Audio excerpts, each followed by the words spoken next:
Donc, je vais commencer avec la première question. Donc, sur le plan sociologique, qu'est-ce qui influence les choix des consommateurs lors d'un achat, selon vous? Alors, on va dire qu'il y a deux ensembles de choses. Il y a un ensemble de choses qui tient aux appartenances sociales, au groupe social auquel on appartient.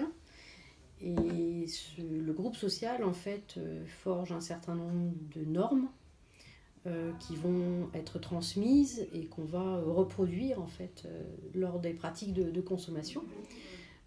Ces normes, en fait, les individus les acquièrent à travers leur socialisation, primaire ou secondaire, c'est-à-dire leur jeunesse, leur vie au lycée ou au cégep, les études, la professionnalisation ensuite.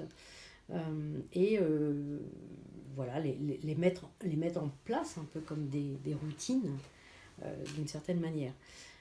C'est ce qui fait que bien, on consomme de manière semblable aux individus de son groupe social et que même consommer est une manière en fait de signifier aux autres qu'on appartient à ce même groupe social.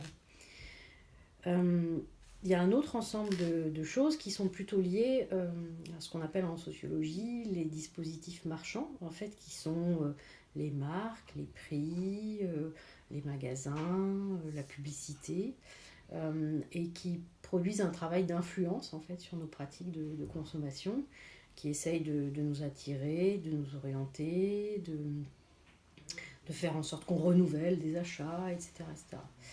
Et en fait, la consommation, elle se produit à la confluence en fait de ces deux systèmes de structuration en quelque sorte. Ouais, c'est une réponse très complète, merci.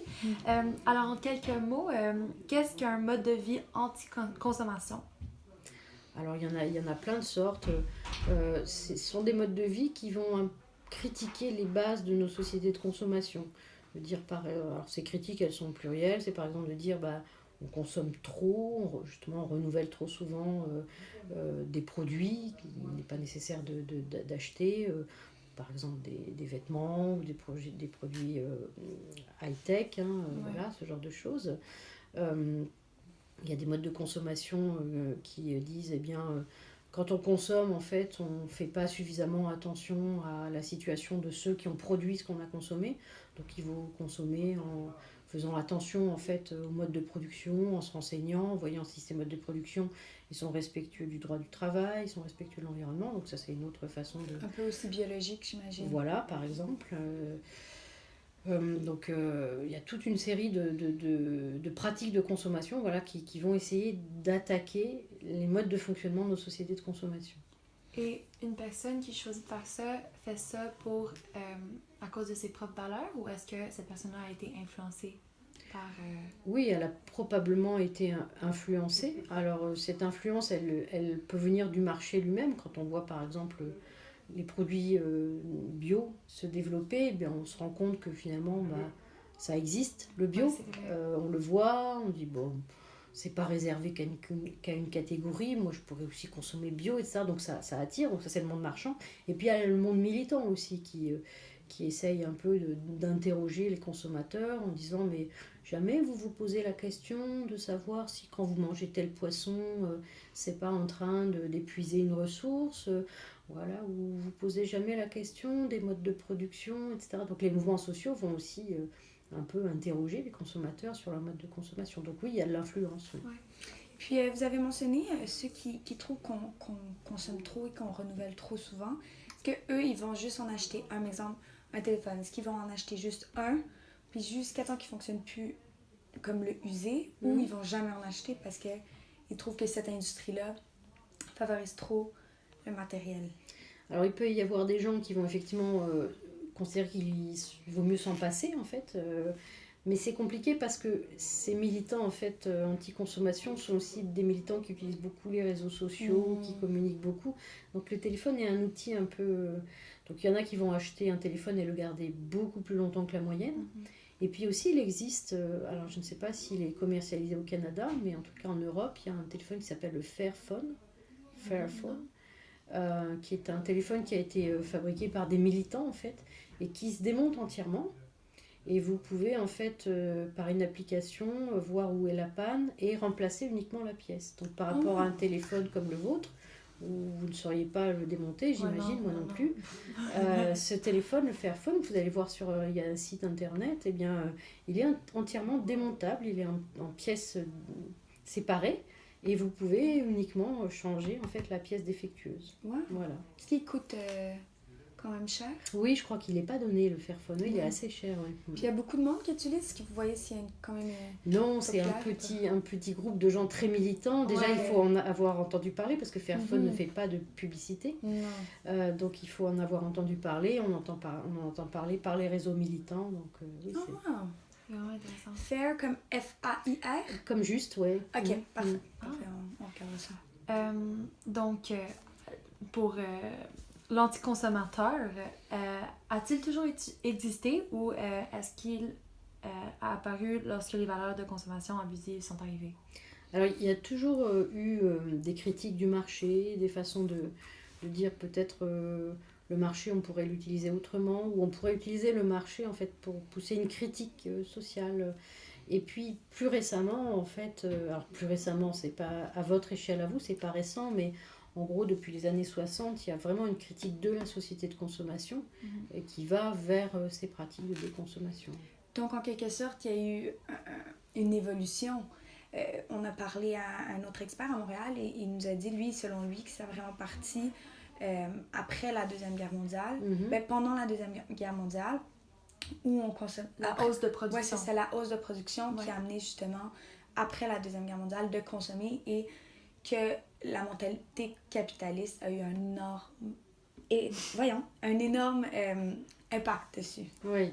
Oui, c'est tout à fait vrai. On pourrait même en fait faire remonter aux années 30 d'ailleurs, donc plutôt dans l'entre-deux-guerres, les premiers mouvements qui ont mis en cause, alors pas forcément la surconsommation, parce que ça c'est plus récent, mais en tous les cas, l'idée qu'il fallait s'interroger sur tout ce qui nous manipule, nous, en tant que consommateurs, en fait, la publicité, toutes ces techniques-là qui nous inciteraient peut-être à consommer plus et différemment de ce qu'on voudrait faire.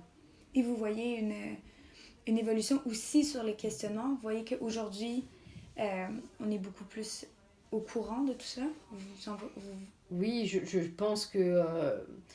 alors, en tous les cas, en Europe, mais j'imagine que c'est la même chose en Amérique du Nord, les médias sont très intéressés par ces mouvements critiques, donc ils les relaient beaucoup, ce qui les rend très visibles, en fait, dans l'espace social, dans la société. Bon, en même temps, ça cible quand même des catégories très spécifiques, des gens qui ont plutôt une aisance financière, sans être très riches, mais bon, qui ne sont pas contraints, on va dire, économiquement, comme le seraient des gens très pauvres, et puis des gens surtout qui sont intéressés pour comprendre, pour aller plus loin, pour chercher beaucoup d'informations, pour aller sur Internet, pour échanger sur les réseaux sociaux. Donc, à la fois, c'est beaucoup diffusé, mais ça intéresse une catégorie très spécifique, quoi. Et la catégorie spécifique, est-ce qu'elle doit avoir un certain niveau d'éducation pour comprendre, j'imagine? Oui, alors, mais je dis oui, mais il faut faire attention de ne pas penser que si ceux qui sont plus économiquement contraints ne s'intéressent pas à ça, c'est pas par déficit d'éducation, c'est parce qu'ils considèrent que les contraintes économiques sont tellement importantes dans leur vie que c'est compliqué d'en ajouter d'autres, en fait. Et là aussi, il y a les effets de groupe social, c'est-à-dire qu'ils considèrent que ce n'est pas un mode de consommation de leur groupe social, c'est un mode de consommation de gens plus aisés, etc. Donc, mais pour répondre à votre question, oui, il est vrai que les gens qui sont plus intéressés par ces modes de consommation, anti-consommation, sont plutôt des gens qui ont un niveau d'éducation plus élevé que la moyenne. Donc, et pour la consommation et pour l'anti-consommation, c'est relié à notre groupe de référence. Oui, oui. Énormément. Oui. C'est super intéressant. Donc, en quelques mots, donc c'est l'inverse. Qu'est-ce qu'un mode de vie matérialiste? Alors, je fais une petite parenthèse parce que il y a d'ailleurs une chercheuse canadienne qui est à Toronto, qui s'appelle Josée Johnston, qui travaille exactement sur ça, le groupe de référence et la consommation ou la déconsommation. Voilà. Si ça vous intéresse d'aller voir ses travaux. On va surtout faire des recherches Du coup, j'ai perdu, excusez-moi, j'ai perdu de vue. Donc, le mode de vie matérialiste. Oui, alors le mode de vie matérialiste, en fait, c'est un mode de vie qui accorde beaucoup d'importance à l'accumulation matérielle. Et ça fait l'objet aussi d'une critique, puisque beaucoup de gens qui sont sur des pratiques plutôt de déconsommation vont dire qu'en fait, le bonheur, ça ne se mesure pas à l'accumulation matérielle, mais au contraire au développement de liens sociaux très forts, en fait. Et au contraire, l'accumulation matérielle, en fait, elle nous détacherait de ces liens sociaux-là. Donc, en fait, se débarrasser de cette accumulation matérielle, c'est une façon de réinvestir au contraire les liens sociaux, les relations, les échanges, la solidarité, etc. Une espèce d'opposition qui est faite entre ce qui est matériel et ce qui est social. Donc, ce qui est matériel peut venir, dans le fond, briser un lien social. Ça peut nuire à ta relation avec tes pairs. Puis... Pour ceux qui sont dans cette critique-là, oui, c'est ça. C'est le fait selon que, la critique. Voilà, selon la critique, c'est le fait de dire la télévision, le téléphone, le confort du canapé, etc., fait qu'on on accumule des biens et qu'on se sent dans ce cocon-là et qu'on n'essaye pas d'aller vers les autres. Alors qu'au contraire, si on n'a pas de téléphone, si on ne regarde pas la télé, on va aller chez des amis, recevoir, etc. C'est un peu voilà, deux façons de voir le monde très très différentes. Et est-ce que vous croyez que, mettons, une personne très matérialiste, il y a vraiment un marché ou un type de produit qui l'attire plus, mettons, de la technologie ou les vêtements, parce que je sais qu'il y a beaucoup de marques que eux ils ont beaucoup de publicité tout le temps, puis ils changent toujours leurs produits. Donc, est-ce que vous croyez qu'il y a des domaines qui encouragent... Oui, je crois que tout le monde marchand, en fait, travaille à encourager cette consommation, à la fois l'accumulation et le renouvellement. Et donc, pour ceux qui sont dans la critique, en fait, il s'agit de dénoncer aussi cette manipulation qui fait qu'on se lasse du coup très vite de certains objets ou qu'on considère qu'il faut à tout prix avoir les choses dernier cri, que ce soit en vêtements ou en technologie. Quoi. Donc c'est un peu, ça peut être pas mal tous les domaines. Oui, tout à fait. Les voitures, ça peut être les vacances aussi. Voilà, il peut y avoir l'engouement d'un seul coup pour aller, je ne sais pas, au Sénégal. Tu n'es pas allé au Sénégal? Ah bon, bah oui. Et là, on retrouve les effets du groupe aussi. C'est-à-dire consommer comme son groupe, c'est aussi essayer d'en faire partie en ayant les mêmes pratiques. Donc, si on veut ressembler à son groupe, on essaie d'avoir le même téléphone que son groupe, les vêtements. Selon vous, est-ce qu'il y a un domaine où c'est plutôt neutre, qui n'encourage pas? J'imagine que non. Et non, parce que les acteurs économiques sont intéressés pour vendre. Et puis, en fait, cette idéologie-là, elle s'est aussi transférée à l'ensemble de la société. C'est-à-dire que les entreprises ont effectivement besoin de vendre toujours plus. Et donc, on a promu effectivement l'accumulation comme un moyen d'être heureux. Aujourd'hui, la consommation, elle est présentée comme une façon d'être bien, à la fois statutairement, c'est-à-dire de tenir son rang, mais aussi d'avoir une vie pleine et remplie parce qu'on a beaucoup de choses. Quoi. Et est-ce que, selon vous, c'est possible de passer d'un mode de vie anti-consommation à un mode de vie matérialiste? L'échange, est-ce que c'est possible? Dans l'autre sens, alors. Matérialiste à anti-consommation. Ah oui, pardon, d'accord. J'avais compris. Ou vice-versa. Un des deux. Selon vous, juste faire un passage. Je sais que les gens qui sont sur des positions anti-consommation, en fait, il peut arriver que ce soit par rejet en fait, d'une vie matérialiste, soit qu'ils ont eu eux-mêmes, soit que leurs parents ont eu. On peut parfois entendre des militants dire voilà, moi j'ai vu mes parents s'endetter pour changer le poste de télévision, s'endetter pour changer le canapé, s'endetter pour changer la voiture, et je n'ai pas envie de reproduire ça. Donc on peut avoir des choses comme ça. Après, des gens qui sont plutôt des consommations et qui revont vers beaucoup d'objets, là j'en ai pas croisé, mais peut-être que ça existe. Oui. Ça serait moins fréquent, j'imagine, parce que déjà ça devient une croyance très forte. Oui. Donc je peux comprendre. comprendre pourquoi ça arrive moins souvent. Comment un anticonsommateur ne se laisse pas tenter par tous les incitateurs liés à la consommation?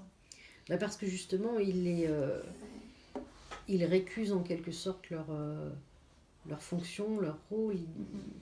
Ils réprouvent en fait ces méthodes-là, donc ils les mettent à distance.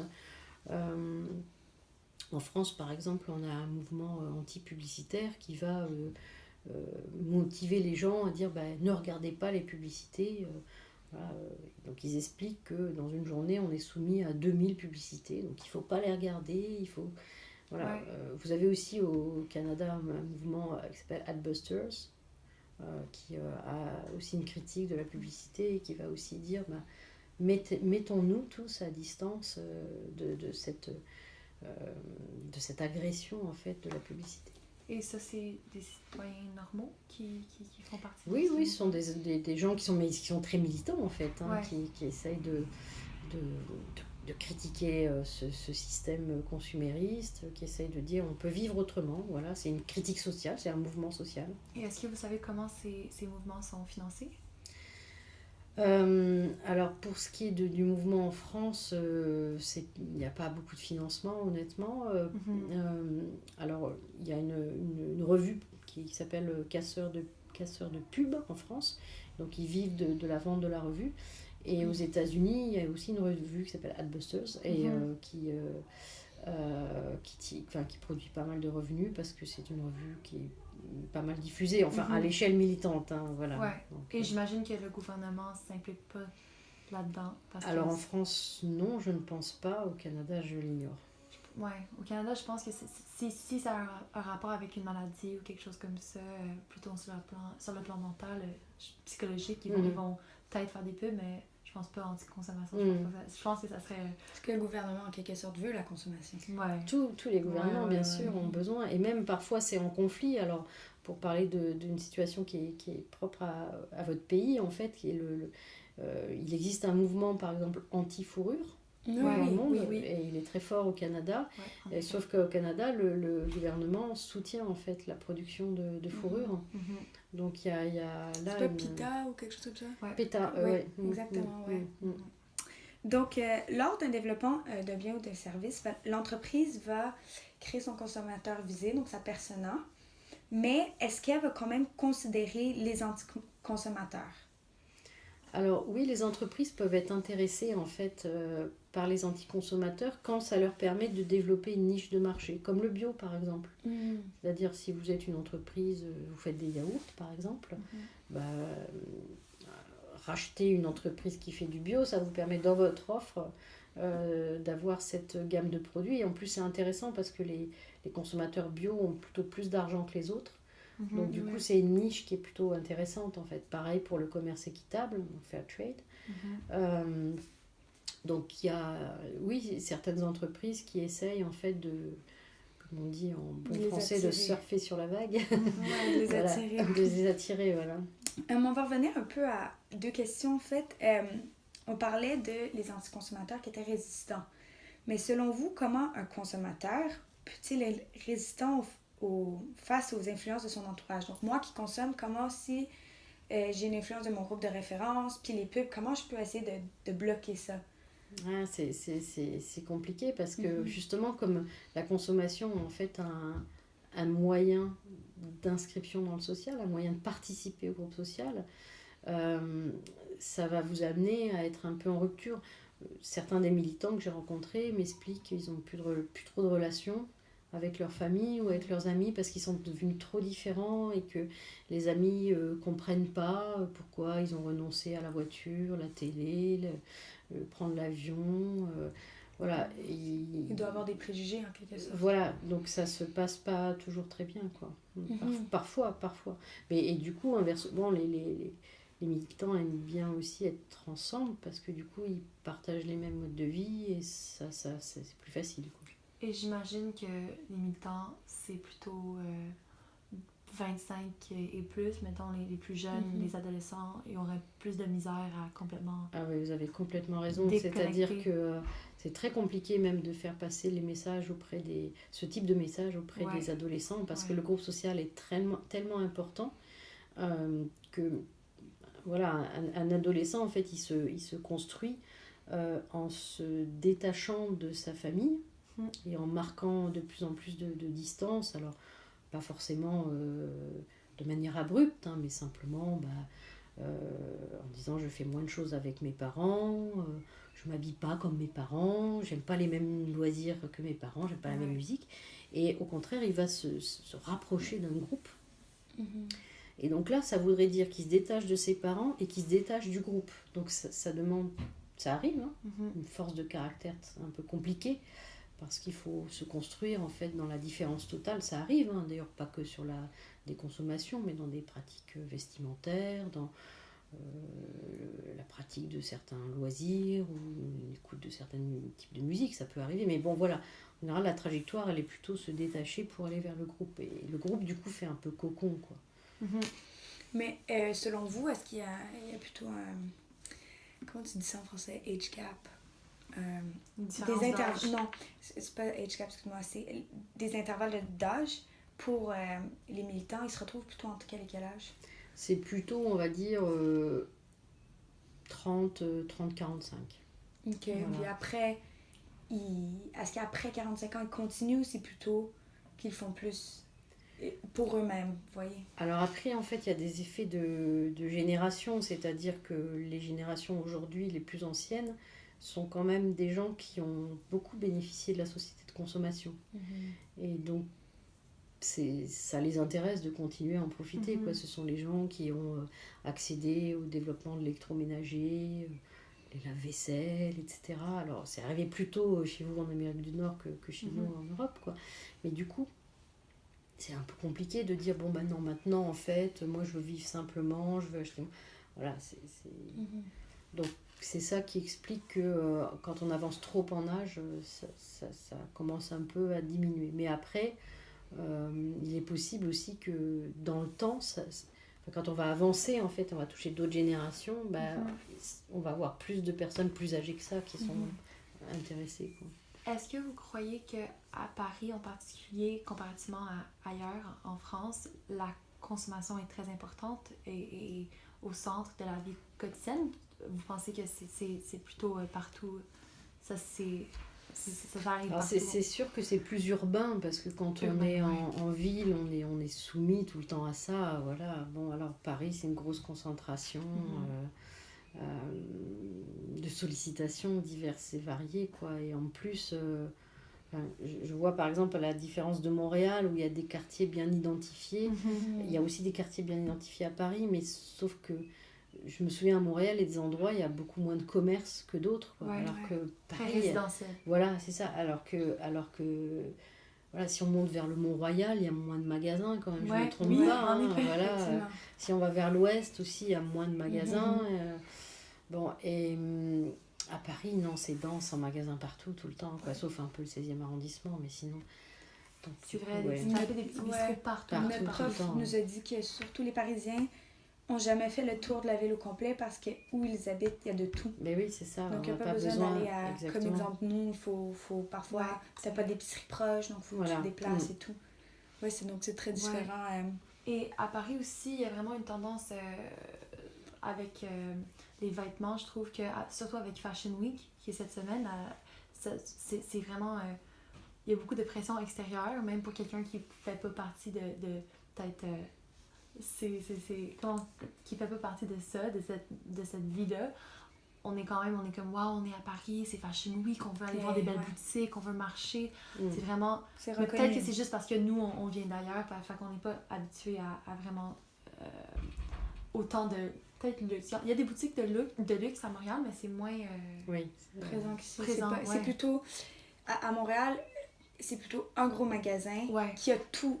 Les magasins de luxe, c'est pas un Gucci, un Louis Vuitton. Tandis qu'aujourd'hui, on était aux Champs-Élysées, puis c'est vraiment ça, on a toutes vu les boutiques de luxe, puis c'était vraiment...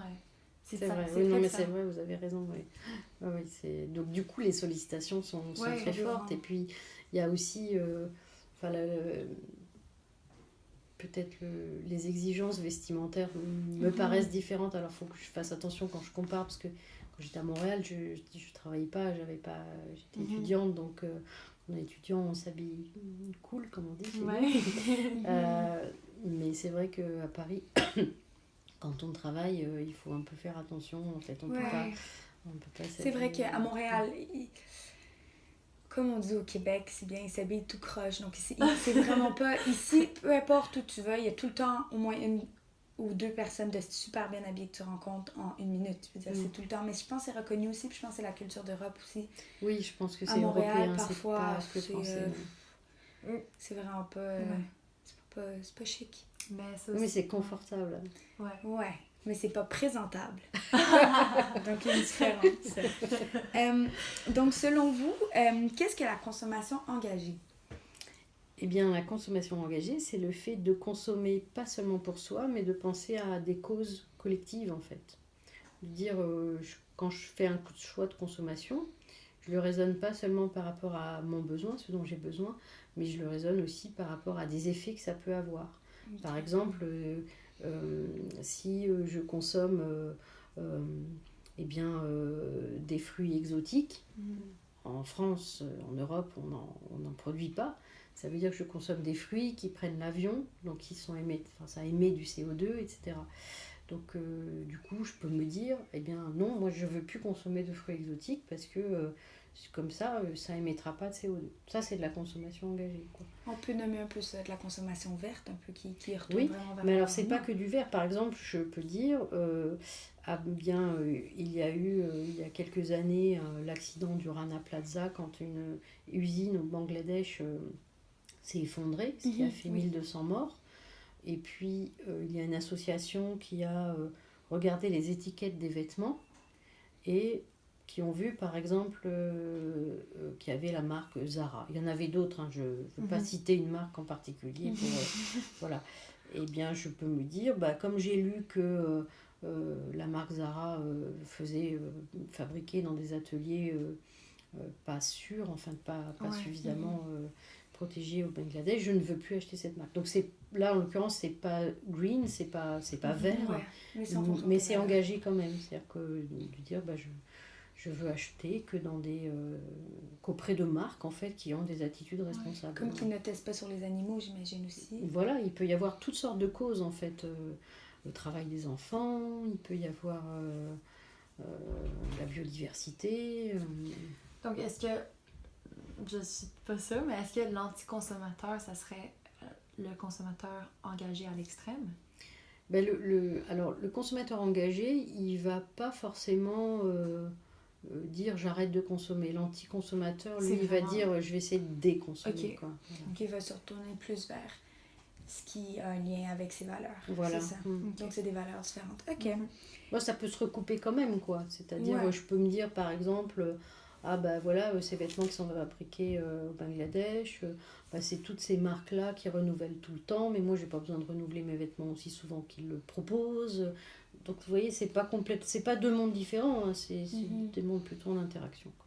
Puis, j'imagine, est-ce que le consommateur engagé devient engagé après un événement? Donc, par exemple, moi, j'ai appris sur l'usine du Bangladesh et après ça, mes valeurs ont changé. Ou c'est plutôt une tendance qui a toujours un peu existé en moi? Ah, c'est compliqué ça, parce qu'il y a plusieurs trajectoires en fait. Par exemple, dans l'exemple que j'ai donné tout à l'heure, il y a des gens qui réagissent par rapport à leur famille. Comme je vous l'ai dit, voilà, j'ai trop vu mes parents souffrir avec le crédit, moi je ne veux pas reproduire ça. Par exemple, ça c'est une trajectoire. Il y a des gens effectivement qui peuvent... ils se promènent à Paris, puis il y a une grosse manifestation d'une association qui milite par exemple autour de l'affaire du Rana Plaza, etc. Ah bon, et qui vont écouter, ah bon, mais je ne savais pas, ou alors qui voient le reportage au journal télévisé, ah bon, et voilà, et ça peut éventuellement... Après, la difficulté, c'est que tout ça reste, c'est-à-dire on peut être choqué, et puis du coup, on va plus dans ces magasins-là, et puis après, au bout d'un moment, quand même, c'est pas très cher ces marques-là, et hop, on y retourne. Donc il y a tellement de trajectoires différentes que c'est impossible de trouver la trajectoire type. Et puis surtout, voilà, il y a des trajectoires qui varient.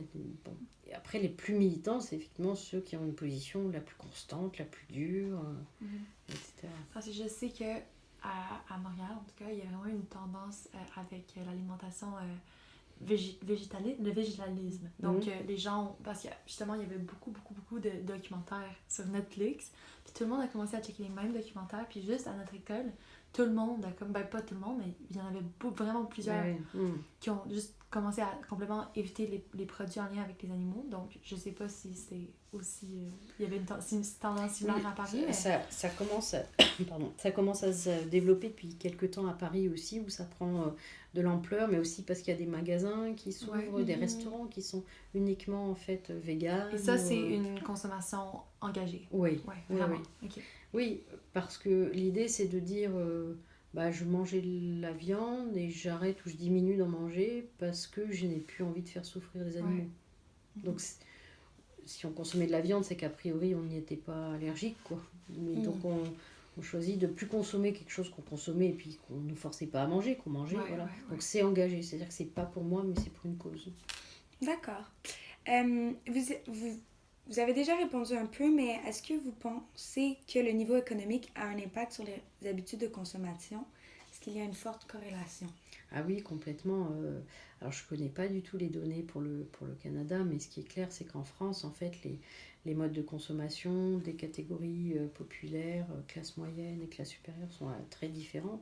Donc les classes populaires consomment peu de fruits et légumes, plus de pain, plus de viande, alors que c'est plus cher, mais parce que en fait la viande joue un rôle central, alors que les catégories, les classes moyennes et supérieures ont été plus sensibles au discours à la fois nutritionniste, c'est-à-dire que la viande c'est pas très bon pour la santé, et environnemental ou cause animale, c'est-à-dire l'élevage c'est pas bon pour l'environnement, ou cause animale, on fait souffrir les animaux. Donc il y a une déconsommation de viande alors qu'elle se maintient dans les catégories populaires. Le pain, chez nous, qui est important, plus important aussi dans les catégories populaires. Donc il n'y a pas les mêmes modes de consommation. Alors vous voyez, c'est pas complètement lié qu'à des dimensions économiques, c'est des dimensions économiques et sociales cumulées, quoi. D'accord. Et puis pour la dernière question, selon vous, quelle habitude, l'anticonsommation ou le matérialisme, a un impact le plus négatif sur notre société? C'est une question intéressante parce que j'ai jamais eu l'occasion d'y réfléchir sous cet angle-là. L'impact négatif sur la société des anticonsommations. En fait, je vais expliquer. Donc en fait, est-ce que le matérialisme, oui, il apporte une certaine habitude de vie qui n'est pas saine, mais elle apporte beaucoup d'argent à l'État. L'anticonsommation, oui, elle est plus engagée, mais elle n'apporte pas de revenus à l'État. Alors, c'est pas complètement vrai parce que les secteurs, par exemple, du bio, du vegan, sont en plein essor. Donc, ils sont producteurs de développement, en fait. Et c'est pas complètement vrai parce que aujourd'hui, on voit bien que nos systèmes économiques ont atteint un certain nombre de limites, de problèmes. Alors, pas seulement sur l'environnement, mais on voit que les inégalités se creusent. C'est-à-dire que l'écart entre les plus riches et les plus pauvres s'écarte. C'est-à-dire que les plus pauvres sont moins pauvres qu'avant. Mais les plus riches sont beaucoup plus riches qu'avant. Donc on est dans cette situation-là. Et donc il faut repenser notre système économique. C'est compliqué. Et aujourd'hui, là où on voit un petit peu des pistes qui permettent de réfléchir, c'est dans toute cette critique, en fait. Là, juste avant ma réunion, j'avais cours dans l'école du management et de l'innovation à Sciences Po. Et j'ai un cours qui s'appelle Marché et contestation sociale, où j'explique justement aux étudiants que toutes ces initiatives, elles sont productrices d'innovation sociale, où on commence à avoir des nouvelles idées sur comment un petit peu changer notre société. Par exemple, ce qu'on appelle l'économie de la fonctionnalité, qui consiste à ne pas vendre un objet, mais à vendre l'usage de l'objet. Par exemple, je ne vous vends pas une machine à laver, mais je vous vends l'usage de cette machine à laver. Donc, si je vous vends des machines à laver, j'ai intérêt à les fabriquer pas solides pour que vous m'en rachetiez d'autres. Et donc, on va avoir ce processus de renouvellement, d'accumulation. Si je vous vends l'usage de la machine à laver, j'ai au contraire intérêt à la faire très solide pour que vous m'achetiez le maximum d'usage derrière. Donc, je vais faire des produits plus solides, donc on va moins les renouveler. C'était pas un peu plus ça avant? Parce que moi et mes parents, ils m'expliquaient qu'avant, leurs électroménagers fonctionnaient beaucoup plus longtemps que maintenant.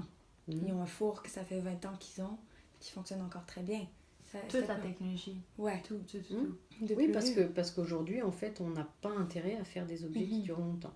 Sauf si ce que je fais, c'est que je vous vends pas l'objet, il continue de m'appartenir, mais en fait, chaque fois que vous allez venir laver votre linge, ou même si l'appareil est chez vous, il m'appartient, vous lavez votre linge, vous payez, je sais pas combien de dollars, et puis j'ai intérêt à ce qu'il dure très longtemps, l'appareil. Pour la réputation, pour qu'ils reviennent. Bah, la fidélisation. Oui, c'est ça, en fait, parce que sinon, si c'est moi qui dois racheter une autre machine, j'ai pas intérêt.